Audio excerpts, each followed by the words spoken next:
വളരെ നാളത്തെ ഇടവേളയ്ക്ക് ശേഷമുള്ള ഹിമാലയൻ ബൈക്ക് യാത്ര ഇത്ര ബുദ്ധിമുട്ട് നിറഞ്ഞതായിരിക്കുമെന്ന് ഒരിക്കലും കരുതിയതല്ല. എനിക്ക് വഴികാട്ടിയായി വന്ന ചമിയാലയിലെ പ്രഥം കേദാറിലെ റാവൽജിയെ തട്ടിയിടാനായിരുന്നു ഈ യാത്ര എന്നെനിക്ക് തോന്നി. ഹിമാലയത്തിൽ തന്നെയുള്ള വൈഷ്ണവ് ദേവി ദർശനം സുഹൃത്തുക്കളോടൊത്ത് പോയി നടത്തിയതിനു ശേഷമാണ് ഈ യാത്ര. ഞങ്ങൾ താമസിക്കുന്ന ഉത്തർപ്രദേശിലെ ഗാസിയാബാദിൽ നിന്നും ത്രിയുഗി നാരായൺ മന്ദിറിലേക്കുള്ള യാത്ര. എന്നോടൊപ്പം നിങ്ങളും ബൈക്കിൽ വന്നാലുള്ള അനുഭവങ്ങൾ എങ്ങനെയായിരിക്കും എന്നറിയിക്കാനായി വഴിയിലെ പ്രധാന വിശേഷങ്ങൾ, ഹിമാലയത്തിലെ ഭൂപ്രകൃതി, ഇതൊക്കെ ഉൾക്കൊള്ളിച്ചാണ് ഈ വീഡിയോ. പല പ്രേക്ഷക സുഹൃത്തുക്കളും ത്രിയുഗി ദർശനത്തെ പറ്റി പറഞ്ഞിട്ടുണ്ടായിരുന്നു. ഗാസിയാബാദിൽ നിന്നും മുറാദ് നഗർ, മോദി നഗർ, മീററ്റ്, മുസാഫർ നഗർ വഴിയാണ് പോകേണ്ടത്. റാപ്പിഡ് റെയിൽ സർവീസിന്റെ കോറിഡോറാണ് തൂണുകളിലായി മുകളിൽ കാണുന്നത്.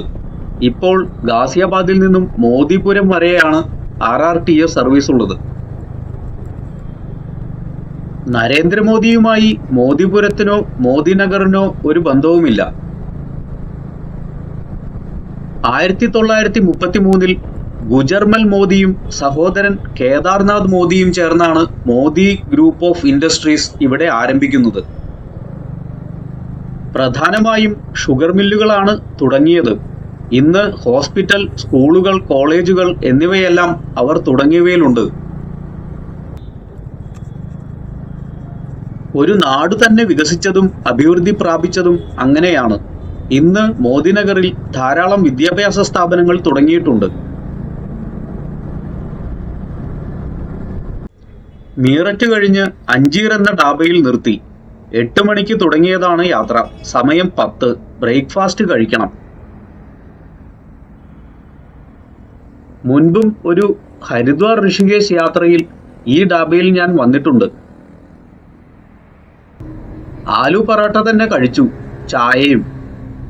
ഇനി ഭക്ഷണം വൈകുന്നേരമേയുള്ളൂ. ഗാസിയാബാദിൽ നിന്നും 426 കിലോമീറ്റർ ആണ് ത്രിയുഗി നാരായൺ മന്ദിറിലേക്ക്. ഋഷികേശിൽ നിന്നും വലത്തു തിരിഞ്ഞ് കേദാർനാഥ്, ബദ്രിനാഥ് റൂട്ടിലൂടെയാണ് പോകേണ്ടത്. പക്ഷേ എനിക്ക് തെഹ്രിയിൽ പോയി ചമിയാലയിലെ ഭില്ലേശ്വർ മഹാദേവ ക്ഷേത്രത്തിലെത്തി റാവൽജിയെ കാണണം. മീററ്റ് കഴിഞ്ഞാൽ NH 334 ആദ്യ ടോളാണ് വരുന്നത്. സിവായ എന്ന സ്ഥലത്താണിത്. ബൈക്കുകൾക്ക് ഫ്രീ ആണ്. മൊത്തം 3 ടോളുകളാണ് ഈ വഴിയിലുള്ളത്.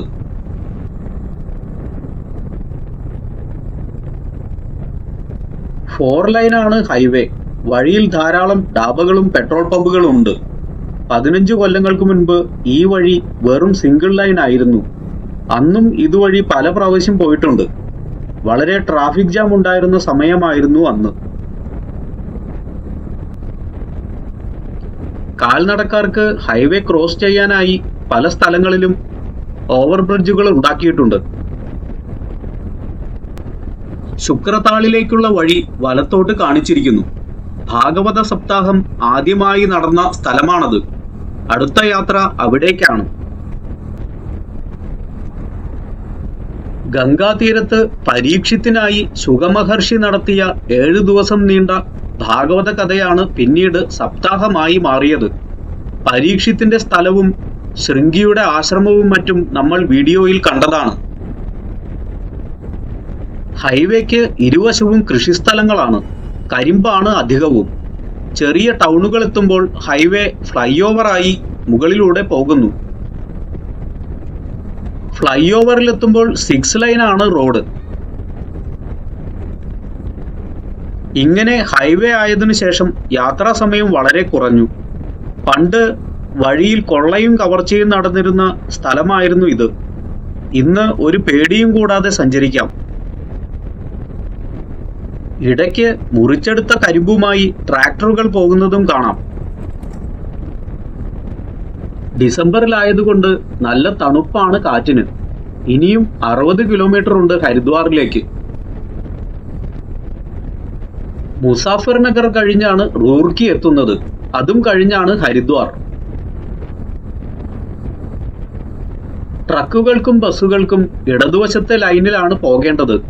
അവർ അതൊരിക്കലും പാലിക്കാറില്ല എന്നു മാത്രം. ചിലപ്പോൾ 2 ട്രക്കുകൾക്കിടയിലൂടെ സഞ്ചരിക്കേണ്ട അവസ്ഥയും വന്നു ചേരാറുണ്ട്. കണ്ണെത്താ ദൂരത്തോളം കരിമ്പു കൃഷിയാണ് ഇരുവശത്തും. ധാരാളം ഷുഗർ മില്ലുകളും ശർക്കര ഫാക്ടറികളുമുള്ള സ്ഥലമാണിവിടം. പാടങ്ങളിൽ നിന്നും മുറിച്ചെടുത്ത കരിമ്പുമായി കരിമ്പിൻ ജ്യൂസുകാരും വഴിയരികിലും ഉണ്ടാകും.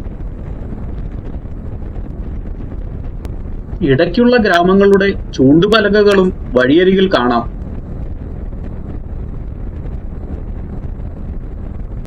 ടാക്സികൾക്ക് RTO ടാക്സ് അടയ്ക്കേണ്ട സ്ഥലങ്ങൾ വഴിയരികിൽ തന്നെയുണ്ട്. തണുപ്പുകാലമായതിനാൽ ചാർധാമുകൾ അടച്ചിരിക്കുകയാണ്. അതുകൊണ്ട് വഴി മിക്കവാറും വിജനമാണ്. ഇനി മെയ് മാസത്തിൽ ചാർധാമുകളിലെ കവാടങ്ങൾ തുറന്നു കഴിഞ്ഞാൽ തീർത്ഥാടന കാലം ആരംഭിക്കുകയായി.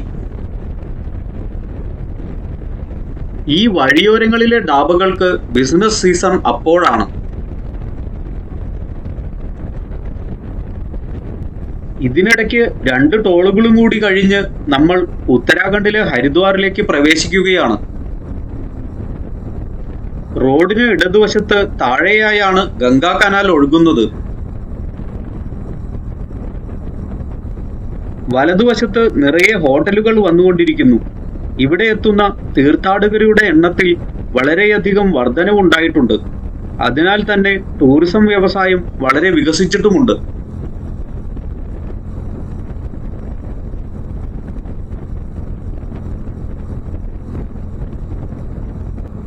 ഫ്ലൈ ഓവറിലൊക്കെ ചിത്രങ്ങൾ കൊണ്ട് മോടി പിടിപ്പിച്ചിരിക്കുന്നു. ഹരിദ്വാറിലെ പ്രധാന ഭാഗത്തേക്ക് പ്രവേശിക്കുന്നിടത്തെ സിഗ്നലാണിത്. ഇവിടെ നിന്നുമാണ് ഹർക്കി പൗഡിയിലേക്ക് പോകേണ്ടത്.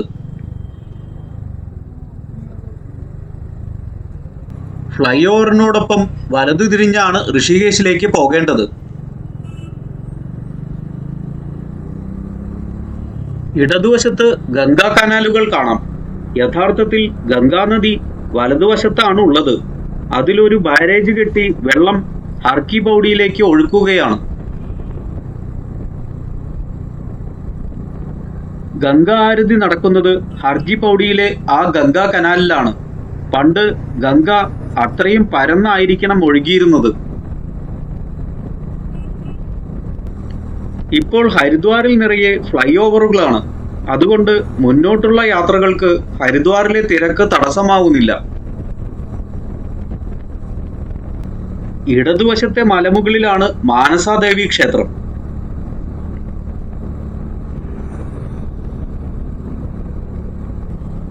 ഫ്ലൈ ഓവർ ഇറങ്ങി ഇടതുവശം തിരിഞ്ഞാണ് ഹർക്കി പൗഡിയിലേക്ക് പോകേണ്ടത്.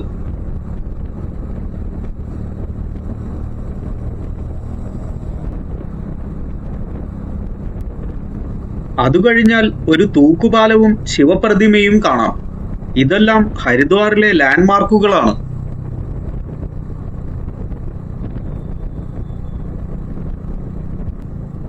ഇവിടെ നിന്നും ഇടതു തിരിഞ്ഞാണ് ഭീംഗോഡ. ഭീമൻ തന്റെ കാൽമുട്ട് കൊണ്ടിടിച്ച് സൃഷ്ടിച്ച നീരുറവയുള്ള സ്ഥലമാണ് ഭീംഗോഡ. ഭീമൻ മണ്ണുകൊണ്ടുണ്ടാക്കിയ ശിവലിംഗവും ഇവിടെയുണ്ട്. ഇതെല്ലാം പാർക്കിംഗ് ഏരിയകളാണ്. ഹരിദ്വാറിൽ ടൂറിസ്റ്റുകൾക്ക് വേണ്ടിയുള്ള പ്രത്യേകതരം ഓട്ടോറിക്ഷകളാണിത്. കൂടുതൽ പേർക്ക് ഇതിൽ കയറാനാകും. ഈ ബ്രിഡ്ജ് കയറി ഇറങ്ങുന്നത് ഭീംഗോഡയിലേക്കാണ്. ഇതൊരു ജംഗ്ഷനാണ്, ഒരു ഓട്ടോ സ്റ്റാൻഡും. മുന്നിൽ ഗദയുമായി ഇരിക്കുന്ന ഭീമന്റെ ശില്പം കാണാം.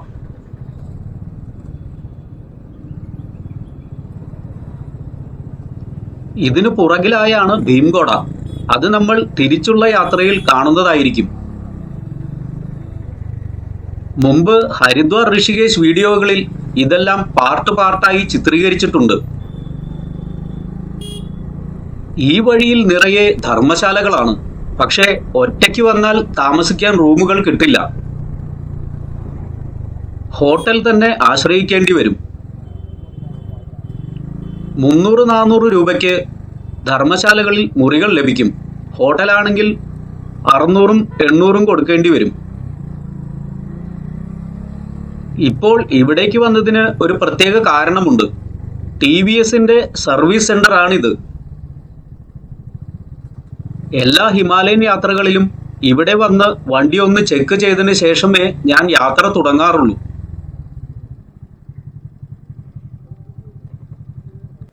ഇതിനടുത്തുള്ള ഒരു ലോഡ്ജിൽ ഇതിനു മുമ്പ് ഞാൻ താമസിച്ചിട്ടുമുണ്ട്. ഇവരെല്ലാമായും ഇപ്പോൾ നല്ല പരിചയമാണ്. ഋഷികേശിൽ കയറാതെ പുറത്തുകൂടിയുള്ള ബൈപ്പാസാണിത്. ഒരു കരിമ്പിൻ ജ്യൂസ് കുടിച്ച് യാത്ര തുടരുകയാണ്. ഡൽഹിയിൽ നിന്നും ഋഷികേശ് വരെ ട്രെയിൻ സർവീസ് ഉണ്ട്. ഋഷികേശ് റെയിൽവേ സ്റ്റേഷനും ഈ വഴിയിലാണ്. ഇരുവശത്തും മരങ്ങൾ നിറഞ്ഞ റോഡാണിത്. മുൻപ് ഋഷികേശ് ടൗണിൽ കയറി മാത്രമേ മുൻപോട്ടുള്ള യാത്ര സാധ്യമായിരുന്നുള്ളൂ. ഇപ്പോൾ ഈ ബൈപ്പാസ് വന്നത് വളരെ സഹായമാണ്. ഋഷികേശിലെ പല സർക്കാർ സ്ഥാപനങ്ങളും ഈ റോഡരികിൽ തന്നെയാണുള്ളത്. ഇവിടെ ഇങ്ങനെ ഒരു സബ്വേ കാണാം. ഏതോ റോഡ് വരുന്നതിന് മുന്നോടിയായി ഉണ്ടാക്കിയിട്ടുള്ള സബ്വേ ആണിത്. ഇതും 4 ലൈൻ തന്നെയാണ്.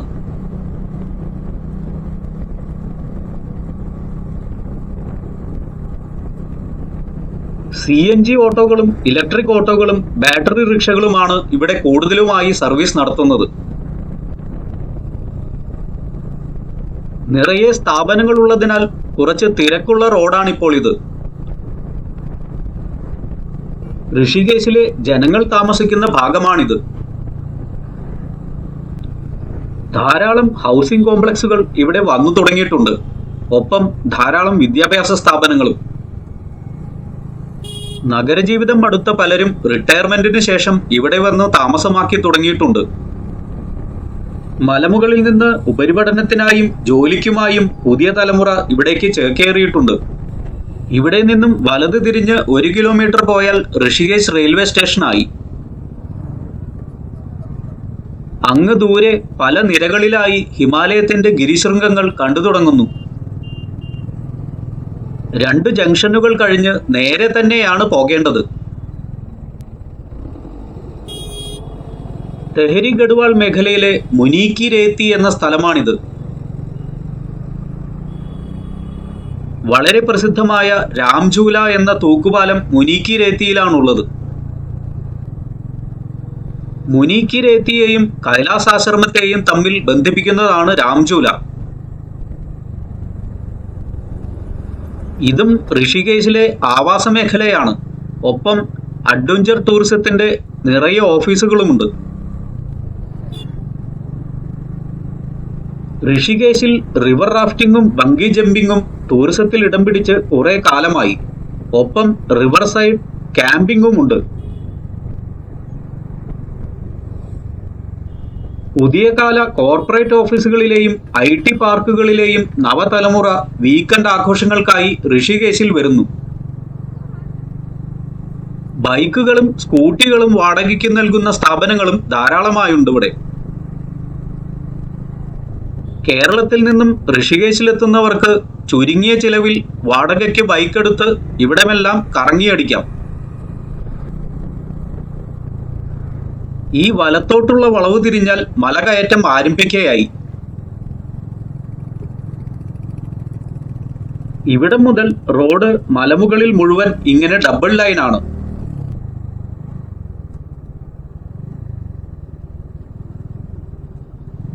നമ്മുടെ ലൈനിൽ തന്നെ വണ്ടി ഓടിക്കുക, ഓവർടേക്കിംഗ് വളരെ ശ്രദ്ധയോടെ ചെയ്യുക എന്നിവയാണ് മലമുകളിലെ യാത്രയ്ക്ക് ഏറ്റവും ഉചിതം. പെട്രോൾ പമ്പുകൾ ധാരാളമുണ്ടെങ്കിലും ആവശ്യത്തിനുള്ള പെട്രോൾ ഉണ്ടെന്ന് ഉറപ്പാക്കേണ്ടത് വളരെ അത്യാവശ്യമാണ്. ഹിമാലയൻ യാത്രകൾക്ക് ബൈക്കുമായി വരുന്നവർ സർവീസിംഗ് കഴിഞ്ഞതിന് ശേഷം മാത്രം വരിക എന്നത് വളരെ ശ്രദ്ധിക്കേണ്ട ഒരു കാര്യമാണ്. റോയൽ എൻഫീൽഡ് പോലുള്ള പവർ കൂടിയ ബൈക്കുകളിൽ മാത്രമേ ഹിമാലയൻ യാത്ര സാധ്യമാകൂ എന്നത് വെറും ഒരു മിത്താണ്. മലമുകളിൽ ഇപ്പോൾ ധാരാളമായി കാണുന്നത് 110ഉം 125ഉം cc സ്കൂട്ടികളാണ്. ഇതിങ്ങനെ ഓടിയെത്തുന്നത് ഒരു ടീ പോയിന്റിലേക്കാണ്. ബദ്രിനാഥ് റൂട്ട് വലത്തും തെഹരി ഗംഗോത്രി റൂട്ട് ഇടത്തേക്കുമാണ്. ത്രിയുഗിയിലേക്ക് വലത്തേക്കുള്ള മാർഗമാണ് പോകേണ്ടത്. പക്ഷേ നേരത്തെ പറഞ്ഞല്ലോ, ചമിയാലയിൽ പോകാൻ തെഹരി റൂട്ട് തന്നെ പിടിക്കണം. നല്ല രസമുള്ള റോഡാണ്. കാട്, മലകൾ, തിരക്കില്ലാത്ത വഴി, പ്രകൃതിയോട് സല്ലപിച്ച് യാത്ര ചെയ്യാം. തണുപ്പ് മാത്രമാണ് ഒരു പ്രശ്നം. ബനിയനു മുകളിൽ ഇന്നർ, അതിനു മുകളിൽ മറ്റൊരു ഫുൾ സ്ലീവ്, അതിനു മുകളിൽ ടീഷർട്ട്, പിന്നെ സ്വെറ്റർ, എല്ലാറ്റിനും മുകളിൽ ഫോം കൊണ്ടുള്ള ജാക്കറ്റ്. ഇതൊക്കെ ധരിച്ച് കയ്യിൽ ലെതർ ഗ്ലൗസുമായാണ് യാത്ര. പക്ഷേ കൈവിരലുകളും കാൽവിരലുകളും മരവിക്കുന്നുണ്ട്. അത്രയ്ക്ക് തണുപ്പാണ് കാറ്റിന്. ഹിമാലയത്തിന്റെ താഴ്ഭാഗങ്ങളിൽ നമ്മുടെ മലകളിൽ ഉള്ളതുപോലെ കുറ്റിച്ചെടികളും ചെറിയ മരങ്ങളുമാണ്. മണ്ണ് പൊടിമണ്ണ് പോലെയാണ്. മണലിനേക്കാൾ ചെറിയ പൗഡർ പോലെയുള്ള മണ്ണാണ്. ഈ മണ്ണിനിടയിൽ പാറകൾ. അതിനാൽ മഴക്കാലത്ത് എളുപ്പത്തിൽ ഇടിഞ്ഞു വീഴുന്നു. ഇവിടെ തുടർച്ചയായി കയറ്റം തന്നെയാണ്. അതുകൊണ്ട് അല്പസമയത്തിനുള്ളിൽ തന്നെ വളരെ മുകളിൽ എത്തിച്ചേരുന്നു. വശങ്ങളിലെ മലകൾ ഇടിച്ചു നിരത്തിയാണ് റോഡിന് വീതി കൂട്ടിയിരിക്കുന്നത്. അത് ആ വശത്തെ മണ്ണിനെ ഉറപ്പില്ലാത്തതാക്കുന്നു. ഫലമോ മണ്ണിടിച്ചിൽ. ചിലയിടത്ത് വശങ്ങൾ കല്ലുകൊണ്ട് കെട്ടിയിട്ടുണ്ട്. ഇവിടെ നെറ്റിങ്ങും സൈഡ് വോളും ഉപയോഗിച്ചിരിക്കുന്നത് കാണാം.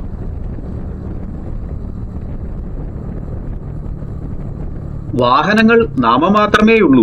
മിക്കവാറും വഴി വിജനമാണ്.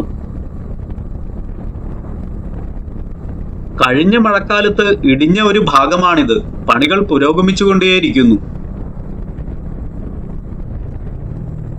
ഒരു ഗ്രാമത്തിലേക്കുള്ള പ്രവേശന കവാടമാണിത്.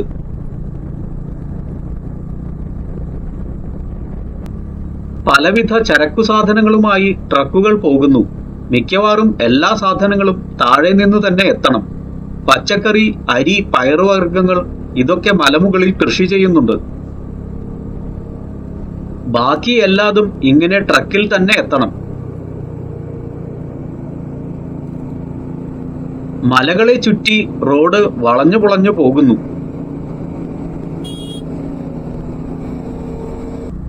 അങ്ങ് ദൂരെ മലമുകളിലായി കെട്ടിടങ്ങൾ. അത് പണിയാൻ വേണ്ടി വന്ന കമ്പിയും സിമന്റുമെല്ലാം താഴെ നിന്നു വന്നതാണ്. ഹിമാലയം പല മടക്കുകളായി പല ലെവലിലാണ് സ്ഥിതി ചെയ്യുന്നത്. പതുക്കെ പതുക്കെ ഉയർന്നുയർന്നു പോകുന്നു. പല മലനിരകളും അവയ്ക്കിടയിൽ താഴ്വാര ഗ്രാമങ്ങളും സമതലങ്ങളും ഒക്കെയുള്ള ഭൂപ്രകൃതി. ഇപ്പോഴെത്തുന്നത് നരേന്ദ്രനഗറിലേക്കാണ്. മല കയറിയതിനു ശേഷമുള്ള ആദ്യത്തെ ടൗണാണിത്. റോഡിൽ അറ്റകുറ്റപ്പണികൾ നടന്നുകൊണ്ടിരിക്കുന്നു.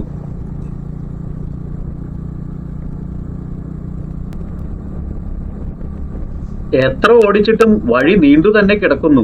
അധിക ദൂരം പിന്നിടാനാവുന്നില്ല. ഇരുട്ടുന്നതിനു മുൻപ് എനിക്ക് ചമ്പയിലെത്തണം. ഇന്നത്തെ സ്റ്റേ ചമ്പയിലാണ്.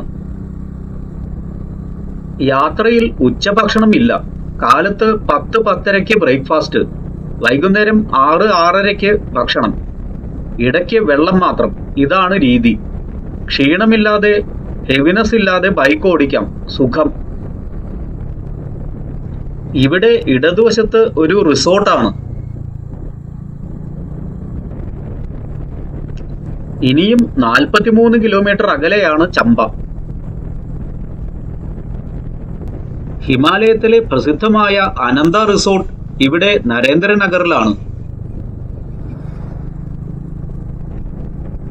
കഴിഞ്ഞ മഴക്കാലത്ത് ഈ ഭാഗത്തെ മല ഒന്നാകെ ഇടിഞ്ഞ് താഴെ പോയതാണ്.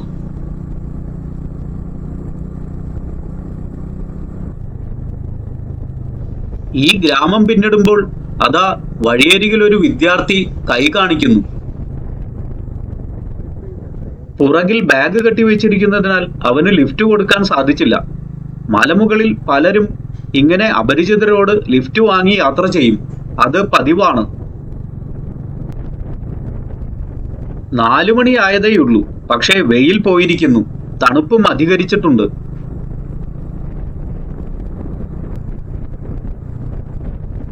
കൈവിരലുകൾ മരവിച്ചു പോകുന്നു. ബൈക്കിന്റെ ഹാൻഡിൽ പിടിച്ചിട്ടുണ്ടോ എന്ന് പോലും സംശയമാകുന്നു. മലമുകളിലേക്ക് കമ്പികളും കയറ്റി പോകുന്ന ഒരു ട്രക്ക്. ബേമുണ്ട എന്ന സ്ഥലത്തെ ഫോറസ്റ്റ് ചെക്ക് പോസ്റ്റാണിത്. വൈകുന്നേരം 5 മണിയോടെ ചമ്പയിലെത്തി. ഇരുട്ടായി തുടങ്ങിയിരിക്കുന്നു. ഇരുട്ടായാൽ ബൈക്ക് യാത്ര അപരിചിതമായ ഈ മലമുകളിൽ അത്ര നല്ലതല്ല. വന്യമൃഗങ്ങളുള്ള കാടാണിത്. സിർമോർ എന്ന ഈ ഹോട്ടലിലാണ് എൻ്റെ ഇന്നത്തെ രാത്രിവാസം. സാമാന്യം നല്ലൊരു ഹോട്ടലാണ്. പക്ഷേ സീസൺ അല്ലാത്തതിനാൽ റെസ്റ്റോറന്റ് പ്രവർത്തിക്കുന്നില്ല. ചായ മാത്രമേ ലഭിക്കൂ.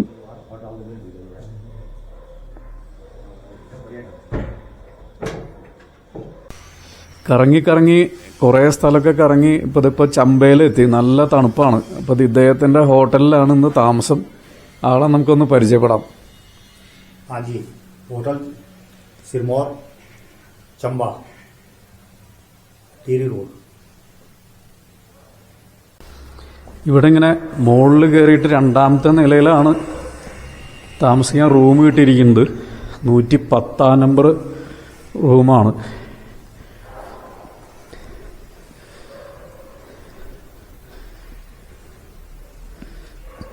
എൻ്റെ 110 എഴുതിയത് കാണാനില്ല. ഇതാണ് റൂം. അത്യാവശ്യം സൗകര്യമുള്ള റൂമാണ്. 1000 രൂപയാണ് ചാർജ്. 1200 എന്നൊക്കെയാണ് പറഞ്ഞത്. 2 ടൈപ്പാണ് റൂമുള്ളത്, 1500-ഉം 1200-ഉം. അതിൽ 1200-ൻ്റെ റൂമാണ്. നല്ല സൗകര്യമുള്ള ബെഡും കാര്യങ്ങളൊക്കെയാണ്.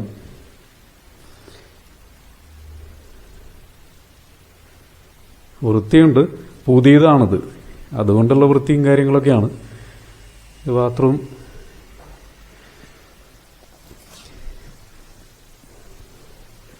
ഇതാണ് ഡ്രസ്സ്. നല്ല തണുപ്പാണ്. അപ്പോൾ ജാക്കറ്റ് ഉള്ളിൽ 2 ഒരു ഇന്നറുണ്ട്. അതിന് മുകളിലൊരു ബനിയൻ ഉണ്ട്, ടീഷർട്ട് ഉണ്ട്. അതിൻ്റെ മുകളിൽ സ്വെറ്ററുണ്ട്. സ്വെറ്ററിൻ്റെ മുകളിലാണ് ഈ ജാക്കറ്റ് ഇട്ടിരിക്കുന്നത്. എന്നിട്ടും നല്ല തണുപ്പുണ്ട്. തണുപ്പായതിനാൽ രാത്രി കുളിയില്ല. ബാഗെല്ലാം വെച്ച് 5:30 ഭക്ഷണം കഴിക്കാൻ ഇറങ്ങി. ഇവിടെ നോൺ വെജിറ്റേറിയൻസ് ആണ് ഉത്തരാഖണ്ഡിൽ അധികവും. ഒരു വെജിറ്റേറിയൻ റെസ്റ്റോറന്റ് നോക്കിയാണ് ഈ നടപ്പ്. ഇതൊരു വെജിറ്റേറിയൻ റെസ്റ്റോറന്റ് ആണെന്ന് ചോദിച്ച് ഉറപ്പുവരുത്തി. ചെറിയൊരു റെസ്റ്റോറന്റ് ആണ്. ഭാര്യയും ഭർത്താവും ചേർന്ന് നടത്തുന്ന ഒരു ചെറിയ സംരംഭം. നല്ല തണുപ്പാണ്. ചമ്പ എന്ന് പറഞ്ഞ സ്ഥലത്താണ് ഇപ്പോൾ പോകുന്ന വഴിക്ക്. മഴ പെയ്ത കാരണം നല്ല തണുപ്പായി. ഇന്നിപ്പോൾ കൂടിയിട്ടുള്ളതാണ്. തണുപ്പിന്ന് കൂടിയെന്നാണ് പറയുന്നത്. ചമിയാലേക്ക് പോകുന്ന വഴിയാണ്. നമുക്കിനി ചമിയാല ചെന്നതിന് ശേഷം പോകേണ്ടത് ത്രിയുഗി നാരായൺ മന്ദിറിലേക്കാണ്. അത് ഹിമാലയത്തിന് കുറേ മുകളിലാണ്. അപ്പോൾ അതിനിടയ്ക്ക് ചമ്പ എന്നുള്ള ഒരു സ്ഥലത്താണ് ഇപ്പോൾ എത്തി നിൽക്കുന്നത് രാത്രി. ഇപ്പോൾ സമയം അധികമൊന്നും ആയിട്ടില്ല. 5:45 കഴിഞ്ഞിട്ടുള്ളത്. 6 മണിയാവുന്നുള്ളൂ.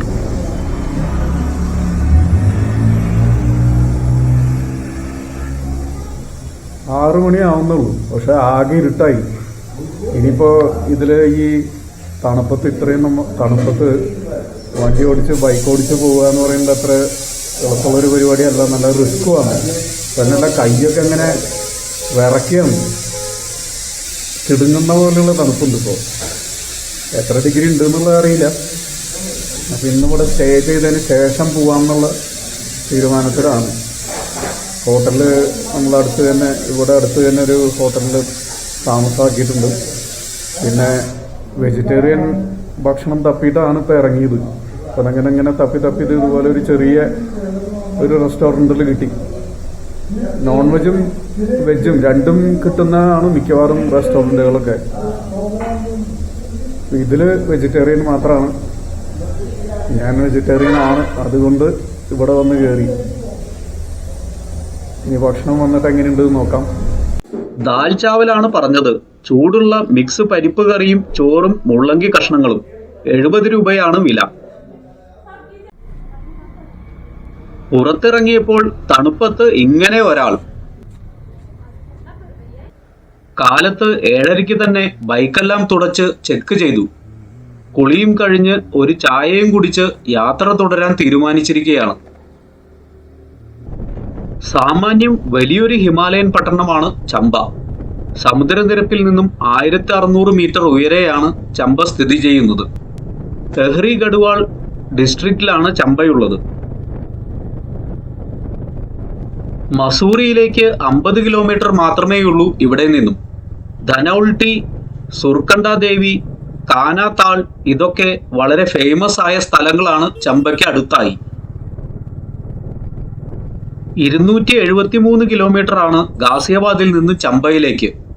ഇവിടെ നിന്നും 15 കിലോമീറ്റർ പിന്നിട്ടാൽ ടെഹ്രി ഡാമിലെത്തും. ടെഹ്രി ഡാമിലെ ജലനിരപ്പാണ് ഇടതുവശത്തായി നമ്മൾ കാണുന്നത്.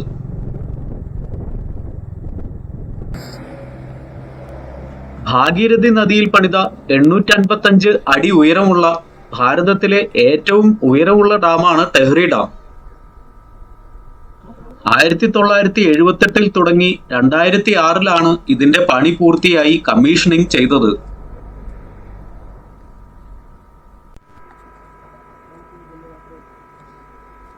വൈദ്യുതി ഉൽപാദനം, ഇറിഗേഷൻ, മുനിസിപ്പൽ വാട്ടർ സപ്ലൈ അങ്ങനെ ഒരു മൾട്ടിപർപ്പസ് ഡാമാണിത്. ഇപ്പോൾ ടൂറിസത്തിന്റെ ഭാഗമായും ഈ ഡാം ഉപയോഗപ്പെടുന്നു. സ്പീഡ് ബോട്ട് ഫെസിലിറ്റിയും ഇവിടെ ടൂറിസ്റ്റുകൾക്ക് ലഭ്യമാണ്. കഴിഞ്ഞ തവണ വന്നപ്പോൾ ജലനിരപ്പ് വളരെ താഴെയായിരുന്നു. ഇപ്പോൾ വളരെ മുകളിലെത്തി നിറഞ്ഞിരിക്കുന്നു.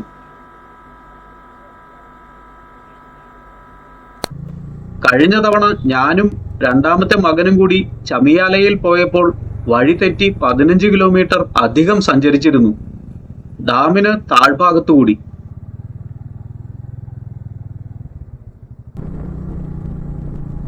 ഡാമിന് മുകളിലൂടെ എളുപ്പത്തിൽ മറുവശത്തെ മലയിൽ എത്താമായിരുന്നു. ഇപ്രാവശ്യം അത് ശ്രദ്ധിച്ചു തന്നെയാണ് യാത്ര. ഡാം പരിസരത്ത് ചെറിയൊരു ഉദ്യാനം സജ്ജമാക്കിയിട്ടുണ്ട്. ഒരു 5 സ്റ്റാർ ഹോട്ടലും ഇതിനടുത്തായി പ്രവർത്തിക്കുന്നുണ്ട്. ഡാമിന് മുകളിലെ റോഡിലേക്കുള്ള കവാടമാണിത്. CISFകാരാണ് ഇവിടെ പാറാവ്.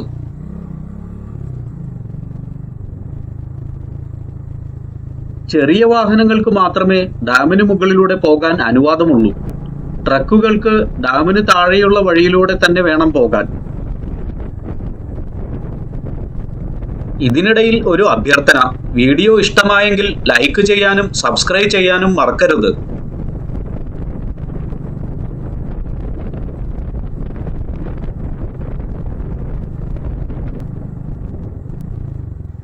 മറുവശത്തും റോഡിന് കാവലുണ്ട്. ഈ മേഖലയിൽ ഡ്രോൺ ഉപയോഗിക്കാൻ അനുവാദമില്ല.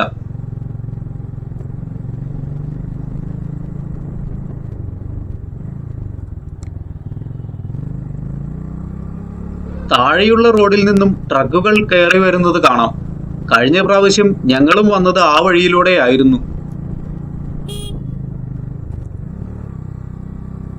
58 കിലോമീറ്റർ ആണ് ഇവിടെ നിന്നും ഖൻസായിലിയിലേക്ക്.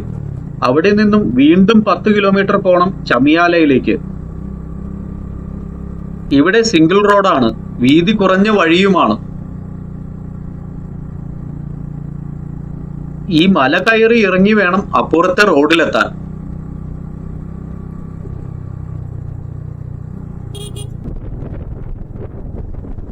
ഇപ്പോൾ വീണ്ടും ഡബിൾ ലൈൻ റോഡാണ്. ഇതിലൂടെ ഇനിയും കുറെ ദൂരം പോകണം.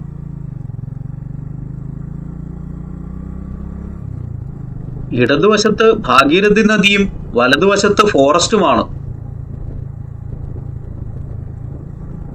പുള്ളിപ്പുലികളും കടുവകളുമുള്ള ഭാഗമാണിവിടം. അതുകൊണ്ട് ബൈക്കിൽ രാത്രി സഞ്ചാരം ഒഴിവാക്കുന്നതാണ് ഇവിടെ നല്ലത്.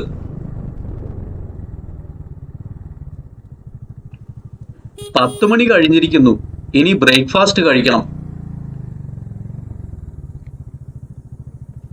ഇത്തരം കടകളിൽ മാഗിയാണ് എളുപ്പത്തിൽ ലഭിക്കുന്നത്. ഹിമാലയൻ യാത്രകളിൽ ഒട്ടുമിക്കവാറും സ്ഥലങ്ങളിൽ മാഗി പോയിന്റുകളുണ്ട്. 50 രൂപയാണ് മാഗിക്ക് ചാർജ് ചെയ്യുന്നത്. 20 രൂപ ചായയ്ക്കും. नाम क्या है आपका? गौतम. വീണ്ടും യാത്ര. മുൻപിൽ ഒരു കവാടം കാണാം. ഇവിടെ നിന്നും ഘൻസാലിയുടെ ഭാഗങ്ങൾ ആരംഭിക്കുന്നു. ഇടത്തോട്ടാണ് നമുക്ക് പോകേണ്ടത്. ഇവിടെ നിന്നും ഇനി ഉടനീളം സിംഗിൾ റോഡാണ്. റോഡിന്റെ വീതി പല സ്ഥലങ്ങളിലും വളരെ ഇടുങ്ങിയതുമാണ്. ഹരിദ്വാറിൽ നിന്നും ബസ് സർവീസ് ഉള്ള റൂട്ടാണിത്. എങ്കിലും മഹീന്ദ്രയുടെ ബൊലെറോ ആണ് കൂടുതലായും ജനങ്ങൾ ആശ്രയിക്കുന്ന ഗതാഗത സർവീസ്.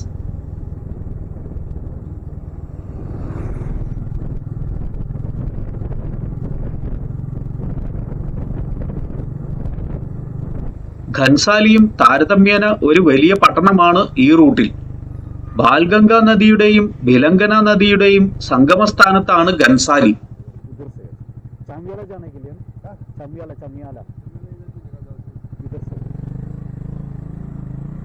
കേദാർനാഥിൽ നിന്നും ഗംഗോത്രിയിലേക്ക് പോകുന്നത് ഈ ഘൻസാലിയിലൂടെയാണ്. അതായത് ചാർധാം യാത്രയുടെ ഒരു പ്രധാന ഭാഗമാണ് ഘൻസാലി.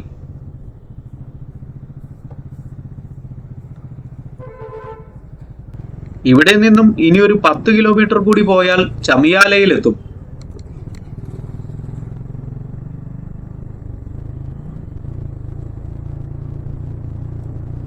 ഘൻസാലി കഴിഞ്ഞുള്ള ഈ പെട്രോൾ പമ്പ് കഴിഞ്ഞാൽ പിന്നെ ഒരു പെട്രോൾ പമ്പ് കൂടിയേ ഈ റൂട്ടിലുള്ളൂ. ഇവിടെ നിന്നും ചമിയാലയിലേക്ക് എത്തുന്നതിന് മുമ്പായി 1-2 ചെറിയ ഗ്രാമങ്ങൾ കൂടിയുണ്ട്.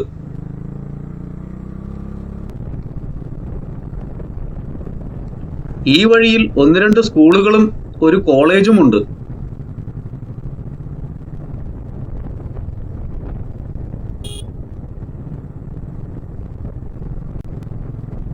ഇടതുവശത്ത് നദിയും മറുവശത്ത് കനത്ത നിബിഡമായ വനവുമുള്ള ഭാഗമാണിവിടം.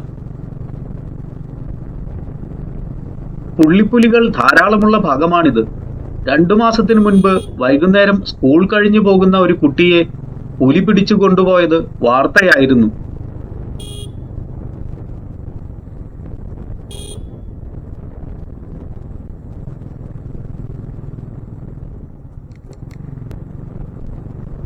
ചമിയാല എന്ന കൊച്ചു ഗ്രാമത്തിലേക്ക് എത്തുകയാണിപ്പോൾ. ബാൽഗംഗ നദിയുടെ കരയിലുള്ള ഒരു ചെറിയ ഗ്രാമമാണിത്. പാശുപതാസ്ത്രത്തിനായി ശിവനെ തപസ് ചെയ്തലഞ്ഞ അർജുനന്റെ മുന്നിൽ വേടനായി വന്ന് പരീക്ഷിച്ച പരമശിവൻ പ്രത്യക്ഷനായ സ്ഥലമാണിത്. ശിവൻ ഭില്ലവേഷത്തിൽ, അതായത് വേടവേഷത്തിൽ വന്നതിനാൽ ഭില്ലേശ്വരനായി അറിയപ്പെട്ടു. പാണ്ഡവർ ഒരു ശിവലിംഗ പ്രതിഷ്ഠ നടത്തി ഇവിടെ ക്ഷേത്രവും നിർമ്മിച്ചു. ആ ക്ഷേത്രത്തിലേക്കുള്ള കവാടമാണിത്. പ്രഥം കേദാർ എന്നും ഈ സ്ഥലം അറിയപ്പെടുന്നു. ഇവിടെ വലതുവശത്ത് പാർക്കിങ്ങിനായി ഒരു ഇടമുണ്ട്. ബൈക്ക് അവിടെ കൊണ്ടുവന്നു വെച്ചു. ഇഷ്ടിക പാകിയ ഒരു ചെറിയ നടവഴിയാണ് ക്ഷേത്രത്തിലേക്ക്. പാണ്ഡവർ നിർമ്മിച്ചതിനു ശേഷം പലവിധ നവീകരണങ്ങൾക്ക് പാത്രമായ ഈ ക്ഷേത്രം ഇപ്പോൾ തമിഴ് ശൈലിയിലാണ് പുതുക്കി പണിതിരിക്കുന്നത്. ക്ഷേത്രത്തിന് 2 പ്രവേശന കവാടങ്ങളുണ്ട്. ഇതാണ് പ്രധാന കവാടം. ഇപ്പുറത്തെ കോമ്പൗണ്ടിൽ ചില നിർമ്മാണ പ്രവർത്തനങ്ങൾ നടക്കുകയാണ്. പ്രഥം കേദാർ ശ്രീ ബില്ലേശ്വർ ധാം എന്ന് എഴുതി വച്ചിരിക്കുന്നു. ഇതാണ് ക്ഷേത്രാങ്കണം. ക്ഷേത്രാങ്കണത്തിൽ ക്ഷേത്രത്തിനോട് ഇടതുവശത്ത് ഒരു ആൽവൃക്ഷം നിൽപ്പുണ്ട്. ക്ഷേത്രങ്ങളുടെ തനതായ വാസ്തുശില്പ രീതി എവിടെയോ നഷ്ടമായി പോയിരിക്കുന്നു. കോൺക്രീറ്റ് കെട്ടിടങ്ങളും ടൈൽസുമെല്ലാമാണ് പുതിയ രീതി. മഹാഭാരത കാലത്ത് ഉത്ഭവിച്ച ഈ ക്ഷേത്രത്തിന്റെ പൗരാണികത എവിടെയോ നഷ്ടമായി പോയെന്ന് എനിക്ക് തോന്നുന്നു. ഇതാണ് പണ്ഡിറ്റ് ദേവേന്ദ്ര പ്രസാദ് തിവാരി എന്ന ക്ഷേത്ര പൂജാരി. തികഞ്ഞ ശിവോപാസകൻ, സാത്വികൻ. കഴിഞ്ഞ പ്രാവശ്യം കണ്ടതിനു ശേഷം നല്ല ബന്ധമാണ് ഞങ്ങൾ തമ്മിൽ. ഇദ്ദേഹത്തോടൊപ്പം ബൂഡാകേദാർ ക്ഷേത്ര സന്ദർശനം നടത്തുകയും വേണം. ഒപ്പം ഒരു സന്യാസിയെ കാണുകയും വേണം. ചെറിയൊരു ക്ഷേത്രമാണിത്. ഉത്തരാഖണ്ഡിൽ പല പ്രസിദ്ധമായ ക്ഷേത്രങ്ങളും ഇത്തരത്തിൽ വളരെ ചെറുതാണ്. വലിയ തിരക്കൊന്നുമില്ല. ഗ്രാമീണർ തന്നെയാണ് ക്ഷേത്രത്തിൽ എത്തുന്നത്. ഈ ക്ഷേത്രത്തെപ്പറ്റി അധികമാർക്കും അറിവില്ല എന്നതാണ് തീർത്ഥാടകർ അധികമായി എത്താത്തതിനു കാരണം. നമ്മുടെ മഹാഭാരതത്തിലെ പ്രധാന സംഭവങ്ങൾ അരങ്ങേറിയ ഇടമാണിത്. വ്യാസന്റെ ഉപദേശപ്രകാരം പാപപരിഹാരത്തിനായി പാണ്ഡവർ ശിവനെ തിരഞ്ഞ് ആദ്യം എത്തിയതും ഇവിടെയായിരുന്നു. അതിനാലാണ് പ്രഥം കേദാർ എന്ന പേര് വന്നത്. താരകാസുരനെ വധിക്കാനായി ജന്മമെടുത്ത ശിവപുത്രനായ കാർത്തികേയന്റെ പ്രതിഷ്ഠയാണ് ഈ ആലിനു കീഴെ. കൊമ്പൻ മീശയുമായി ഒരു യോദ്ധാവിന്റെ രൂപത്തിലുള്ള കാർത്തികേയൻ. ഇവിടെ ഹനുമാൻ പ്രതിഷ്ഠ.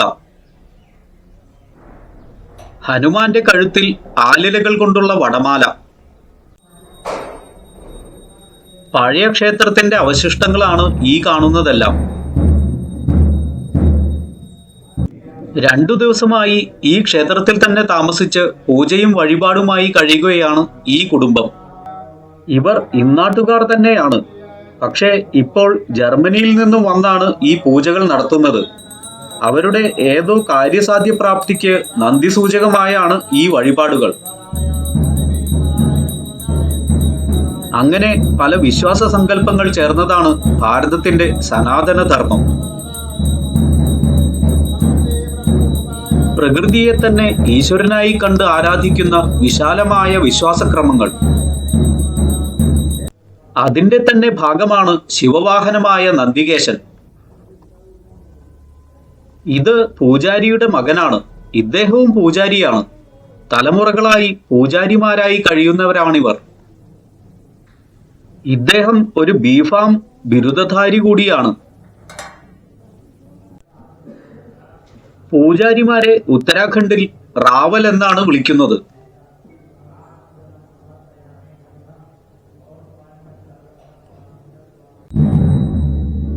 റാവൽജി എനിക്കായി ഒരുക്കിയ നാസ്തയാണിത്.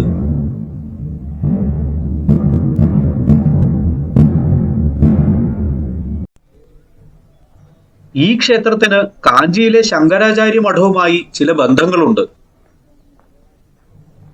അവരാണ് ഈ ക്ഷേത്രം തമിഴ് ശില്പചാതുര്യത്തോടെ പുതുക്കി പണിയാൻ മുൻകൈയെടുത്തത്.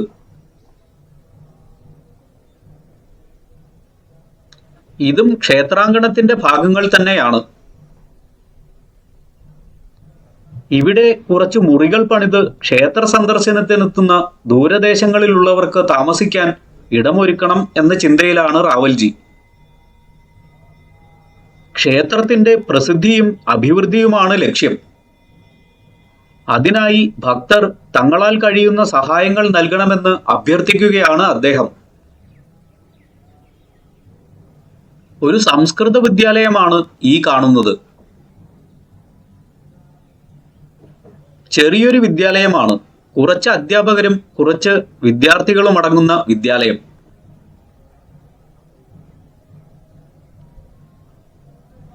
സംസ്കൃതം, വ്യാകരണം, പുരാണേതിഹാസങ്ങൾ, ഉപനിഷത്തുക്കൾ ഇവയെല്ലാം പഠിപ്പിക്കുന്ന വിദ്യാലയം. കുറച്ച് വിദ്യാർത്ഥികൾ ഇവിടെ താമസിച്ചാണ് പഠിക്കുന്നത്. ബാക്കിയുള്ളവർ അടുത്തുള്ള വീടുകളിൽ നിന്നും വരുന്നവരും. ശനീശ്വര പ്രതിഷ്ഠയാണ് ഈ ആലിന് താഴെ.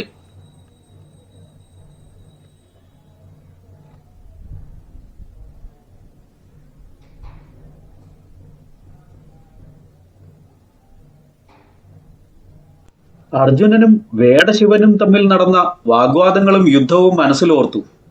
നമ്മുടെ നാട്ടിൽ വേട്ടക്കാരൻ എന്ന പ്രതിഷ്ഠ ഈ ഭില്ലന്റേതാണ്. ജാതി സമ്പ്രദായങ്ങൾക്ക് മീതെ നിൽക്കുന്ന ഈശ്വര സങ്കല്പം.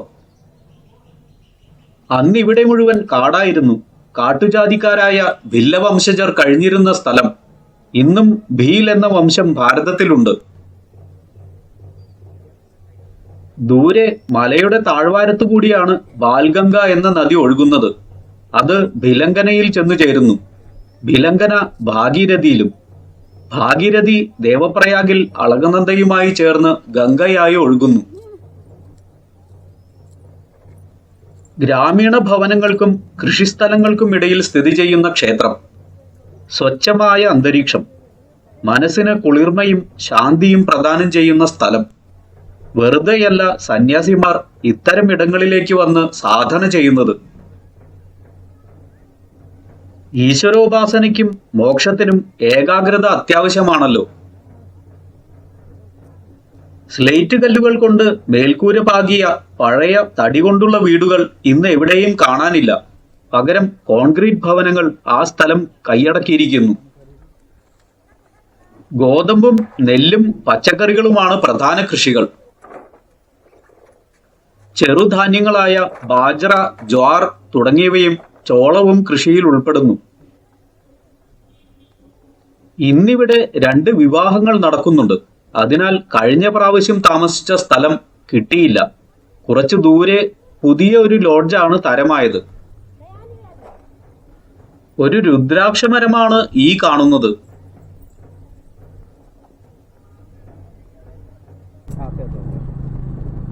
റാവൽജിയെയും കൂട്ടിയുള്ള ഈ യാത്ര ബൂഡാകേദാറിലേക്കാണ്. അതും കഴിഞ്ഞ് ഉത്തരകാശി സ്വർഗാരോഹിണി വഴിയിൽ താമസിക്കുന്ന ഒരു സന്യാസിയെയും കാണണം. കഴിഞ്ഞ മഴക്കാലത്ത് മേഘവിസ്ഫോടനത്തെ തുടർന്ന് ധർമ്മഗംഗാ നദി തകർത്തെറിഞ്ഞ വഴികളിലൂടെയുള്ള ആ യാത്ര അടുത്ത വീഡിയോയിൽ. നന്ദി, നമസ്കാരം.